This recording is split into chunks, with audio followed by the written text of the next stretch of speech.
And so as we begin our final class of the evening, we're looking at the false theories trying to explain away the empty tomb and the resurrection of Jesus Christ. And the third one, the one we want to begin with tonight, is the vision or hallucination theory. The idea is the disciples just imagined the whole thing, that they just hallucinated and thought that they saw the resurrected Jesus. They were in such a state of mind where they were hoping so badly that Jesus was still alive that they just imagined that he was.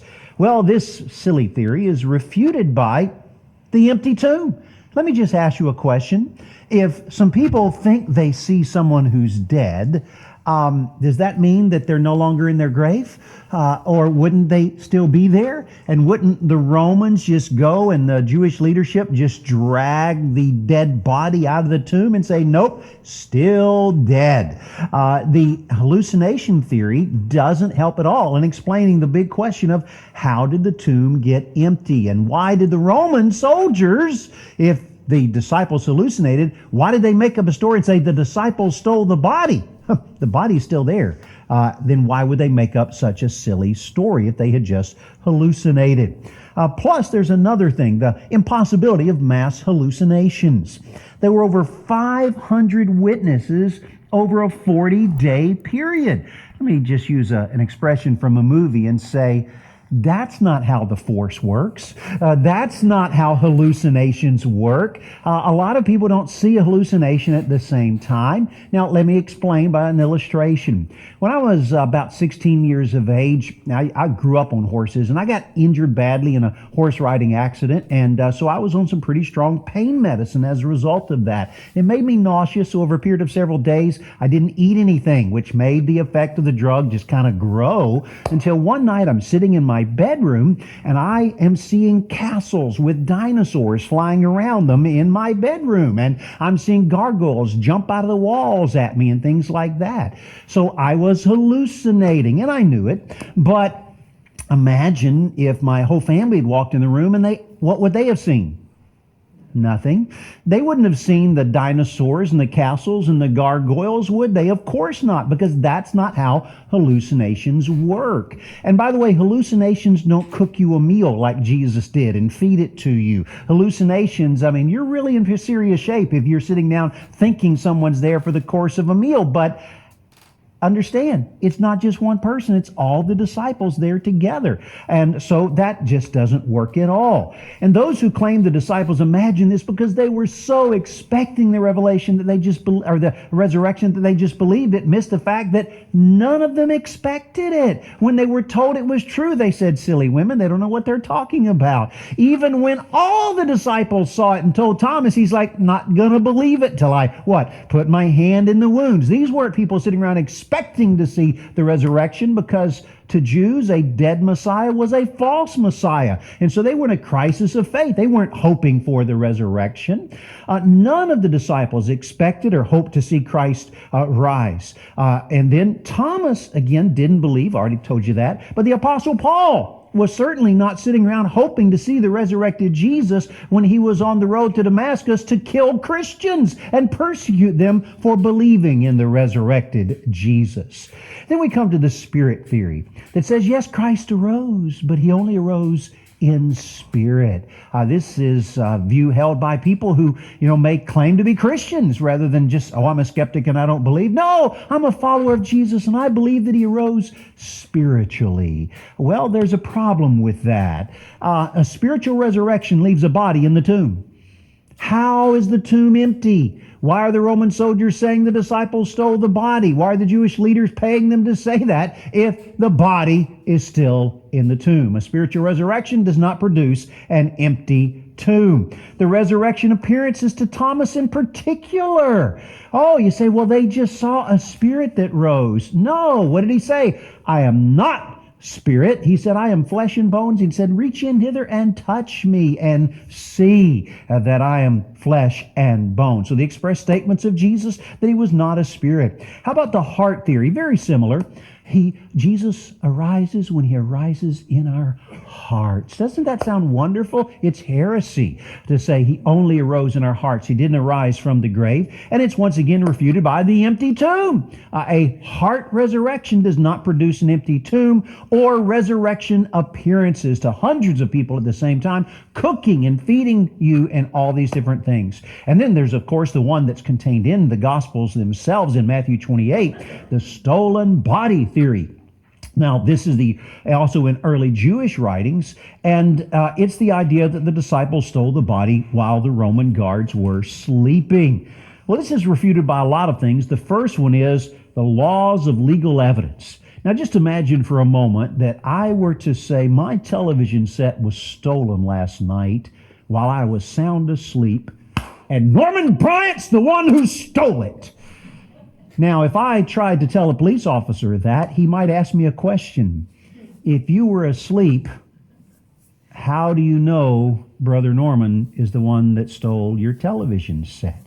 Maybe your wife hawked it to pay off secret gambling debts. You don't know what happened. Maybe the Starship Enterprise traveled back through time and transported it up. You don't know. I think it was the Guardians of the Galaxy that came back and were stealing stuff from your house. You could say anything as silly as it was like that, and you wouldn't have any idea which theory was true, was it? How would you know that the disciples came and stole the body if you were asleep? You don't know if it was a resurrection or if it was a theft if you were sound asleep. Secondly, the absurdity of the story that the Romans would sleep while on guard duty. It was the death penalty to do so. So, let me just ask you a question. There's a large group of men. Don't just think of 2 or 3. There were a large group of Roman soldiers there at that tomb. Do you really think they're all going to go to sleep even though they know that if they do, they will all be put to a horrible death? I don't think so. If somebody gets sleepy on a night like that, I used to work graveyard shift, and I would come to church on Sunday mornings after working all night and then driving for an hour. And so I'm sitting in church. I'd always sit next to someone and say, hey, if I start to get sleepy, elbow me. Can you imagine how much I would say, hey, I might be tortured to death if I fall asleep, so would you elbow me if I get sleepy? Obviously, they're not going to fall asleep, but how about this? The absurdity of the idea of their admitting the story even if it were true. Now, if they all did fall asleep and the disciples stole the body, they're going to die a horrible death. They're going to be tortured and they're going to die. If, on the other hand, they make up a story and say, they're like, oh no, we fell asleep and the disciples stole the body. What are we going to do? Now, I've got a kind of stupid-looking Roman soldier on the screen on purpose because I want you to think not of Gaius, but of Doofus here. As Doofus looks at everyone and says, here's my idea. Let's see, we could make up a story and not be punished, or let's just say we were asleep so that they'll burn us alive. Do you think that's what they would do? No. What would I do if I really fell asleep and the disciples stole the body? I'd say, okay, you punch me here. I'll cut you here. Get the dirt all over us, roll in the ground, wrestle each other, and then come in, and it's like, there were thousands of them. They came from everywhere. They overwhelmed us. That's what they would have said if the disciples really did steal the body. How about this one? The absurdity, the idea that the soldiers could sleep through the moving of a several-ton stone. I don't know about you, but have you ever woken up in the middle of the night and you had to step out of your room and you sleep with the light sleeper? And you're trying to step out, and it's like you just sit up on the bed, and the bed goes, and the person's awake. All right? Or the hinge, and the person's awake. And like, oh, I woke him up. Now, imagine this for a moment. There's a whole bunch of Roman soldiers. They're all sound asleep around this stone, and you're going to move a several thousand-pound stone and not make any noise at all or wake them up at all? How ridiculous of a story is this, especially in light of the fact that if you're a Roman soldier, understand, even if you're guarding something, at times people do sleep, but they sleep in shifts while others are awake. So in other words, these people are on duty, these people are off duty, so they actually do go to sleep. But if they were guarding something, you know how they had to sleep? With their head against what they were guarding. So imagine this for a moment. I'm going to walk all the way over here, and we're going to go have the right camera. And so imagine that you've got all the off-duty Roman soldiers sleeping with their heads against the stone. And So what's going to happen? Can you imagine each disciple taking a Roman soldier's head and going, "Rock-a-bye Roman in the treetop," while the other disciples move the stone that far away from their head and it's not going to wake them up? I don't think so. And by the way, if this story is true, since the Roman soldiers are horribly punished with death if they sleep on guard duty, why were none of them punished? That's an interesting question, because they were paid to make up this story. It wasn't true. And the fact that the disciples themselves did not believe the resurrection story. Now think, if the whole thing is we went and stole the body so we could go out and say he was resurrected from the dead, if the people that did that had people come and say, "He's resurrected," would they go, "You're nuts.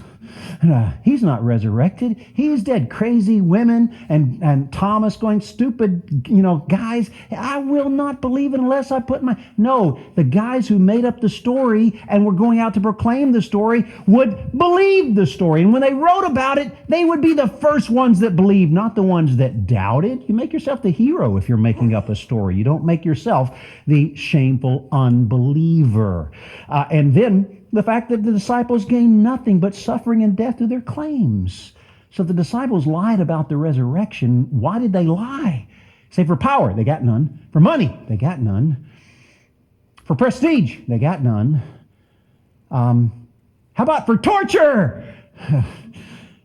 Horrible torture, slow torture, crucified upside down. There's Peter. Guess what? Almost every disciple was tortured to death. Don't you think at some point, if they made up the story, they would have said, "Hey guys, made it up. Don't kill me. It's okay." But no, everyone went to death because they what? Believed. You see, people will die for a lie if they don't know it's a lie. But people won't die for a lie that they made up and they don't believe. And then the fact that none of the disciples ever recanted, even under horrible torture. You know what this theory actually is? It is a strong first century historical evidence of the indisputable fact that both the Jews and Romans admitted that the tomb was empty, because you don't make up a story about how the disciples stole the body if the body is still in the grave. So this is hostile testimony by the Jews and Romans as to the resurrection, or at least the empty tomb of Jesus Christ. And by the way, did Matthew just fabricate this whole story? Because some people say that. See, Matthew just made up this story. They didn't really, pay them, and they didn't really make up this lie and that kind of thing. Well, no, Matthew did not make up this story. Why? Because why give a story that goes against the resurrection? If you're trying to make up the resurrection, do you make up a story to disprove the resurrection? That's the opposite of what Matthew would have done. And it was a stupidly falsifiable theory. Why would you make up a story saying the Romans and the Jews both said the disciples stole the body, if the Romans and Jews could have come up and said, "No, we didn't"? So it was not something Matthew ever would have done as well. And then the wrong tomb theory. This one's one of my favorites. The idea is that the women in the dark of that morning, as they're going to the tomb, they went to the wrong tomb. They went to one where no one had been buried yet. It was empty. And they came back saying, "He's alive, he's alive, he's alive," because they went to the wrong tomb. Well, notice this is refuted by the absurdity that the idea that first Mary by herself and then all the other women would have all made the identical stupid mistake. So in other words, it wasn't just one person that got confused. It was this person got confused and this group got confused, and we're just talking about the women. But then what about the double absurdity? They go back and they tell the disciples, and Peter and John take off running, and they run to the wrong tomb too. And so they make the same identical mistake, even though there's no one pointing them to the wrong tomb. And it doesn't end there. The triple absurdity that then the other disciples hear, and the rest of the 12 all run to the wrong tomb. And then they start spreading it everywhere. And the hundreds of people all go to the wrong tomb. And how about the quadruple absurdity that when the Jewish authorities hear about this and go to check it out, they all go to the wrong tomb as well. And by the way, not just the Pharisees, the Sadducees, the temple guards, the common people, they all made the same mistake. But there's another group of people that really, this kind of messes this theory up. Guess who's standing at the right tomb the whole time? The Roman soldiers. So they hear all these people around, the tomb is empty, the tomb is empty. They're staying in front of the right stone with the Roman seal on it. They're guarding it. What do? Oh, it must be Doofus again. Because Doofus apparently says, oh, guys, I thought this was the right tomb. It has the seal, and we've been here the whole time, and we know he's in there. But we better make up a story and say the disciples stole the body, so we'll be tortured and executed. Doesn't that sound fun? I don't think so. Or maybe the true explanation is maybe those Roman soldiers are still standing at the wrong tomb. Think about that one for a moment. I guess they all just died there. I don't know. But clearly the wrong tomb theory is ridiculous. So is the wrong victim theory, that Jesus rigged the entire affair to attempt to achieve the status as the Messiah, and that Judas is the one who was really crucified, not Jesus. Oh, what are the problems with this theory? Maybe they just swapped victims. What's the problem with this? How about the empty tomb? Great. We now need a miracle to explain the resurrection of Judas. How did he get out of the empty tomb? And how do we have... this doesn't make any sense. How about the absurdity of the idea that Judas would agree to the plan? So apparently this is not Judas Iscariot. This is Judas Doofus. Who's like, oh yeah, I like this plan. Just let me be tortured and die so you can, what? Create a lie. Of course, Judas wouldn't have gone along with the plan.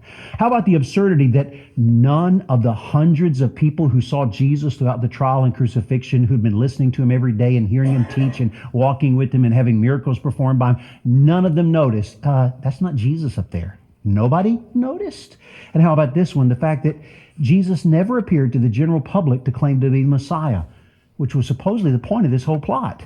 He only appeared in private to his own disciples. If the whole idea is, I want to claim to be the Messiah, wouldn't you claim to be the Messiah to the crowds and try to be accepted and worshiped and revered? He never did. And then let's just look at this last fact.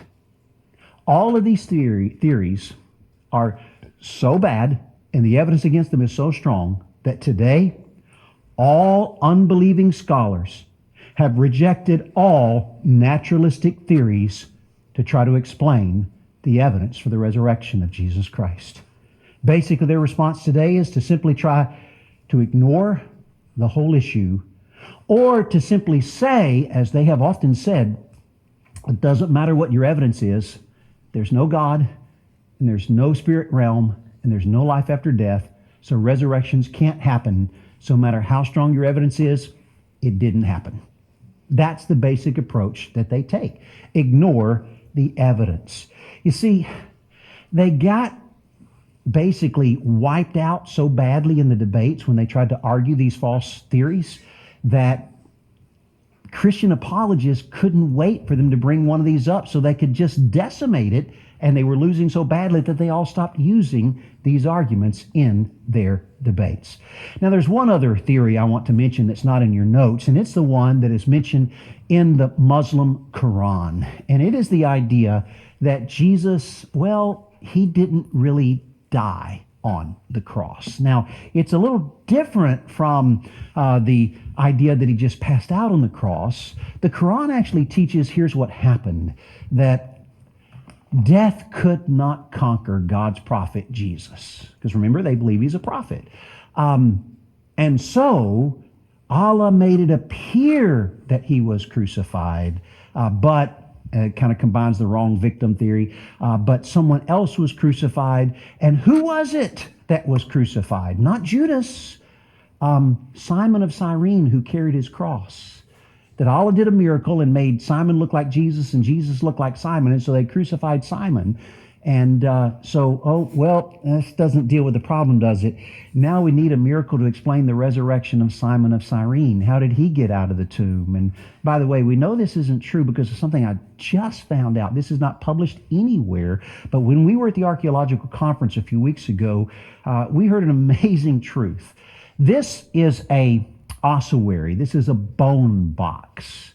Now, what is a bone box? Well, you bury, at a certain point in Jewish history, around the 1st century, they would bury Jewish people in the tomb, but But your family tomb only has so much room, and you're going to be buried in it for generations, and so it fills up. So what do? You have the place where you lay the body, and after about a year, when the body has completely decomposed, you come gather the bones, place them in a box, set them in a small slot, and then there's room for the next person to be buried. So we have lots of these bone boxes. This one that you're looking at is pretty amazing because we talked about it in other classes, but this one is James, the son of Joseph, the brother of Jesus. I believe, and it's about over, I think, 99% that this is accurate, that this is none other, and this is a replica, but this is none other than the bone box of, guess who? James, the pastor of the Jerusalem church, the half-brother of Jesus, the actual son of Joseph. But there's another burial box that's never been published. Most people don't understand that in archaeological digs and different things and museum searches, they will often find thousands of artifacts that no one has ever had time to actually research, and it just gets set in museum basements. They have untold numbers of these bone boxes. And I just saw an amazing photograph of a bone box of guess who? Guess what the name is? Simon of Cyrene. Wow, who carried the cross of Jesus. Is that amazing or what? It's never been published, and it's not out there, and you won't hear that anywhere else. But here's what I want you to see. I thought he was the victim that was buried for Jesus and somehow then disappeared. How do we have his bone box? He was buried in his own family tomb. So this theory is not true for a number of different reasons. One of those, and I will just give you, is this. This teaching was taken from the Gnostic Basilides and copied into the Muslim Quran. And it was the idea, remember, that Jesus didn't have a physical body, and therefore it was made to appear that he died, and he didn't really die. It's a Gnostic heresy that got into the Quran. Irenaeus quotes him saying Jesus did not suffer death. He's quoting this heretic. He did not suffer death, but Simon of Cyrene, he goes on, who carried the cross, and everything was switched, and I won't read the whole teaching for time. But this heresy was condemned by, and I'll just give you, I've got them all three right here. It was condemned by Irenaeus, who wrote about it. It was condemned by Hippolytus. It was condemned by Origen, all centuries before Muhammad was ever born, and added it into the Quran. So it's a Gnostic heresy. It is not a viable theory. And understand this, no skeptics obviously would hold to a theory that required miracles to make it happen anyway. So when it comes to all of this, well, let me look at a couple of things and I'll come back to that thought. First off, the resurrection is declared by many. It's been denied by some, but it's declared by so many. And I'm just going to go through these very quickly and tell you the resurrection was declared or predicted by David in Psalm 16, 10-11, where it spoke of the Messiah and said that thou wilt not leave my soul in hell, in the grave, neither wilt thou suffer thine Holy One to see corruption, so the body of Jesus would never decay. Thou wilt show me the path of life. There's resurrection. In thy presence is fullness of joy. At thy right hand are pleasures forevermore. Isaiah predicted it in Isaiah 53 as he talked about how he'll make his grave with the wicked and the rich in his death. And then in the very next verse, in verse 10, he will prolong his days. So first he's going to die and be buried, and then he's going to live a long time. That's a resurrection, my friend, and he gives much more detail about that. But then Jesus himself predicted it many, many, many, many times. His disciples just couldn't get it because they didn't think he was going to die, so they didn't understand his prophecies of the resurrection. The resurrection, though, was doubted by most. It's ironic that the predicted resurrection of Jesus was remembered only by Christ's enemies, the Pharisees, and not by his friends. Think about that for a moment. The Pharisees went and said, he said he was going to rise again. We got to do something to stop this lie. The disciples, no, he's dead. It's false. We give up. The women, didn't remember. They're walking to the grave on the third day. Are they expecting a resurrection? No, they're saying, who will roll the stone away so we can anoint his body? They thought he was still dead. Mary Magdalene did not remember. Even when the stone is rolled away and she's weeping, the angel has to come and say, "Why weepest thou? Because they've taken away my Lord, and I know not where they've laid him." And Jesus speaks to her. And then Peter and John didn't remember. They ran to the sepulcher. And when they beheld the linen clothes laid by themselves and they departed, wondering in themselves at that which had come to pass. For as yet they knew not the scripture that he must rise again from the dead. They walked in the empty tomb and they're like, I wonder what happened. The disciples weren't going around proclaiming a resurrection. They weren't believing it. They certainly didn't make it up. The apostles didn't remember. When the women came and told them, their words seemed like idle tales to them. The two disciples on the Emmaus Road did not remember. Jesus is walking with them, kind of disguised, and telling them all the scriptures, and they don't know who he is until finally he disappears out of their sight. And then they're saying, didn't our hearts burn? That was Jesus, but they didn't get it ahead of time. Thomas certainly didn't remember. Remember his old response? I won't believe no matter what until I put my hands in the wounds. Well, the resurrection was described by one, the Apostle Paul. Notice his proofs of the resurrection. The irrefutable fact of the empty tomb. Notice, this is such a powerful fact. Paul believed in the resurrected Christ because he saw him. And Paul then in his writings proclaimed that the tomb is empty. The tremendous change in the lives of the disciples is another evidence for this. One of the things that we're going to see that all the skeptics admit is that the disciples believed that they had appearances of the resurrected Jesus. They think they were confused or something was wrong, but they all admit, all the disciples believe with everything inside of them that they had seen the resurrected Jesus. And what's the significance? At the arrest, what did they do? They fled. None of them were there. They fled. At the trial, even their bravest, what did he do? 3 times. He denied. At the cross, they all hid except for John. What about after the burial? They were cowering together in an empty room saying, what's going to happen to us? After the resurrection, what did they do? They boldly proclaimed the message publicly in the face of torture and death. They didn't care because suddenly they had been transformed by something that was real. They weren't transformed by a lie they made up. They were transformed by a truth that they had seen with their own eyes. And how about this? The silence from both the Romans and Pharisees in the face of the resurrection claims. I go back to the simple thought. If the tomb still had the body, the guards were there, they would have simply rolled the stone away and dragged the body of Jesus through the streets and silenced the resurrection claims and killed Christianity in its womb. The body was not there, so they could not do so.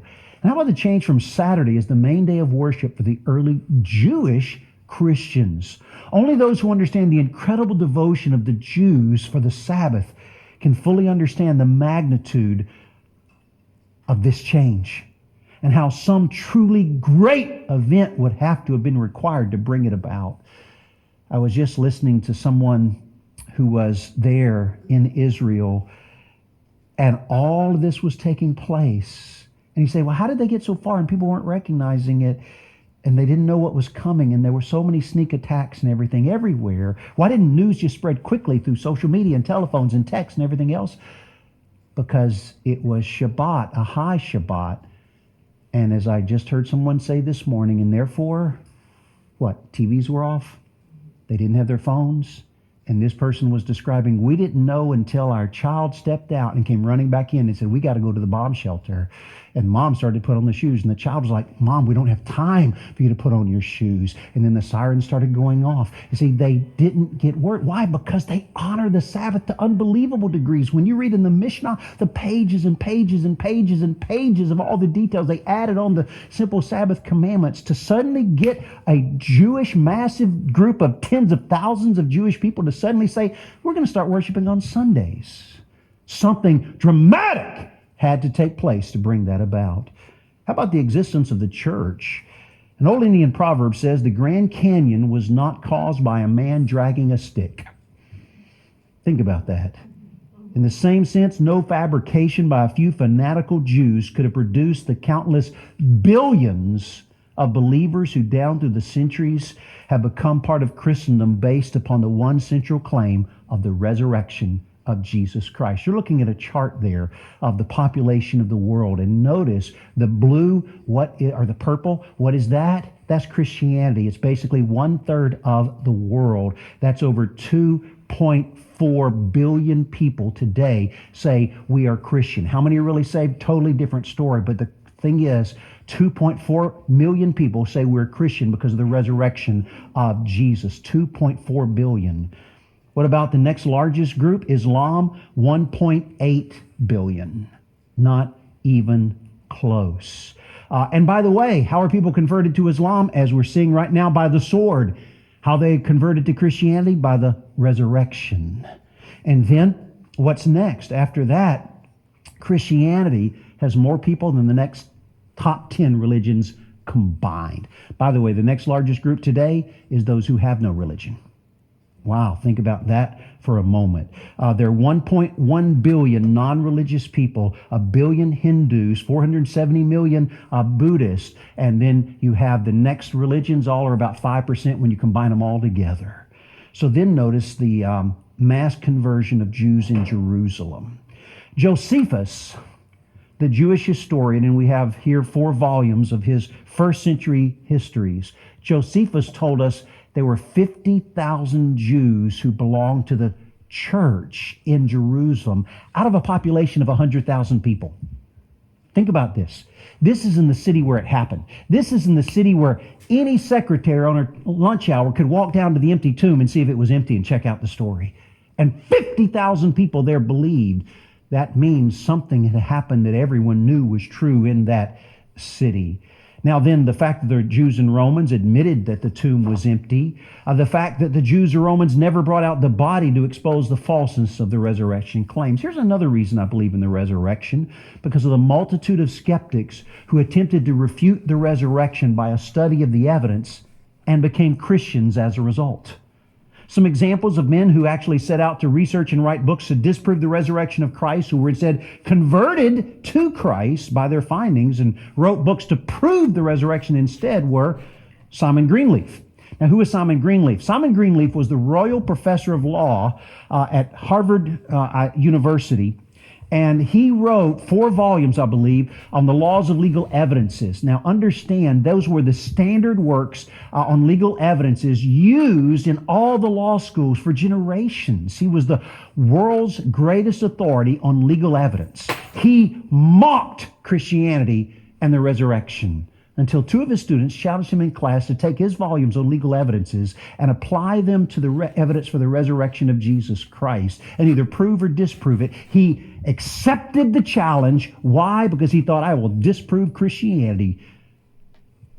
He studied the evidence by the laws of legal evidence, and after he became a Christian, he wrote this book instead, The Testimony of the Evangelist.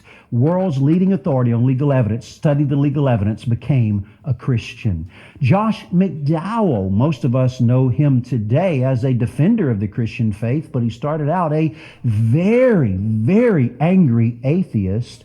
His classic works like Evidence That Demand a Verdict were originally started as an attempt to do what? To disprove the resurrection of Jesus Christ. Here's his old classic cover on the evidence that demands a verdict. There's the new updated version. Here's his book, More Than a Carpenter. So many have been saved from reading that book on the evidence for Jesus. Here's one of his newer books written with his son, Sean, Evidence for the Resurrection. And I've got a lot of other books by him on the evidence for the resurrection.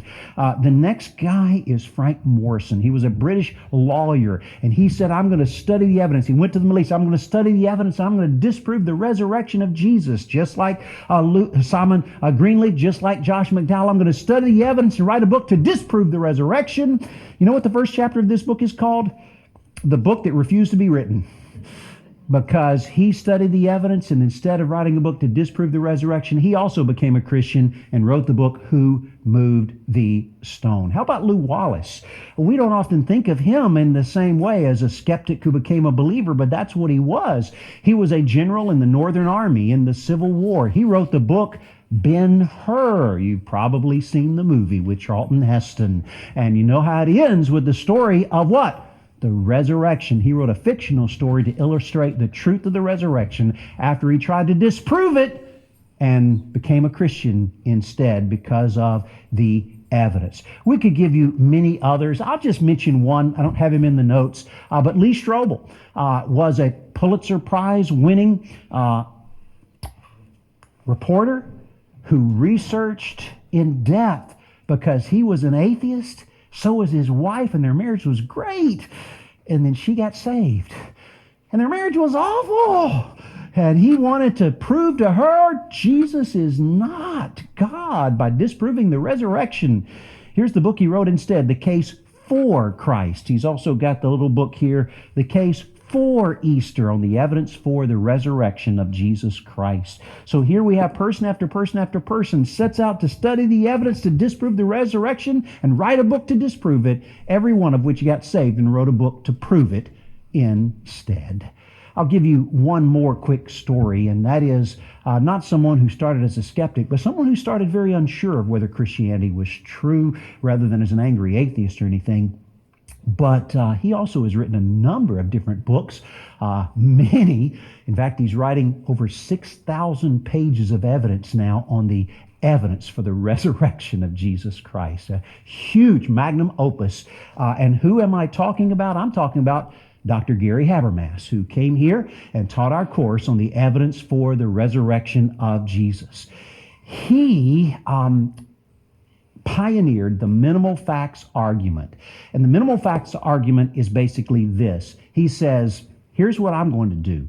I'm only going to use the evidence that the most radical of skeptics who are actually trained in the field. In other words, I don't care about someone who's just on social media who's never studied the topic and makes up stuff. He said, I'm looking for experts who have PhDs in the field, okay, in related fields. And I'm going to take the facts that these skeptics, people like the Jesus Seminar, who are just so anti-Christian and so liberal and don't believe anything. He says, I'm going to take Bart Ehrman, who's, this radical atheist and everything else. I'm going to take the facts that they all agree, yeah, that's true. Yeah, that's true. Yeah, that's true. And I will only use the facts they approve of, and I will from that prove the resurrection true. And because, understand this, he has said, I'm only going to use the evidence that my critics and that the critics of Christianity who are experts accept. When he debates, and he's debated so many atheists and so many skeptics, when he debates them, he's already won the debate before it starts, because he only uses the arguments they already accept as true and says, okay, if what you accept is true, then boom, boom, boom, boom, the resurrection is true.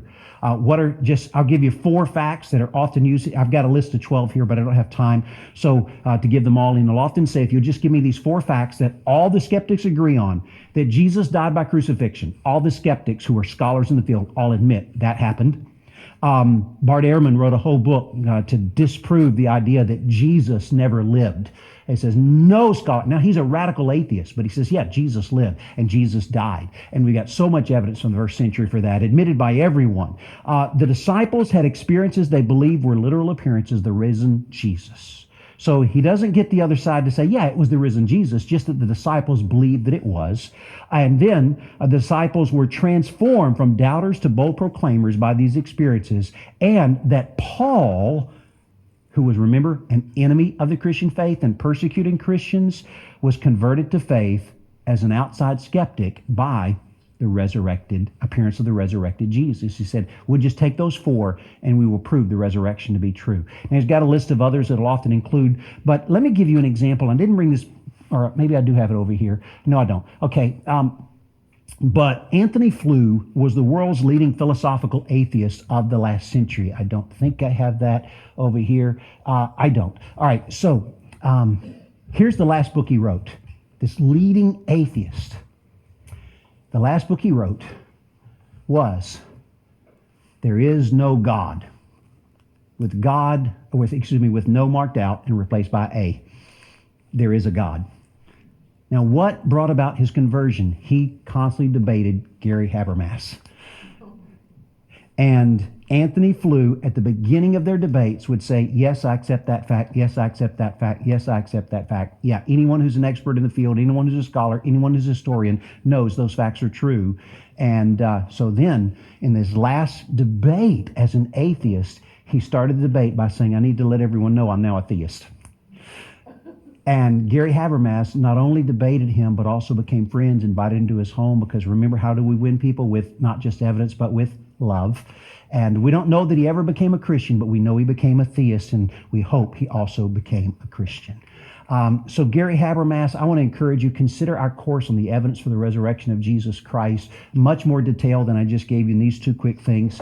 And I will just quickly mention as well that we have a lot of other wonderful courses on the Christian faith, and I will just mention right now, and I think I should have done this in Old Testament, in Old Testament I plan to do it, so I don't have the picture here, but they can add it in post.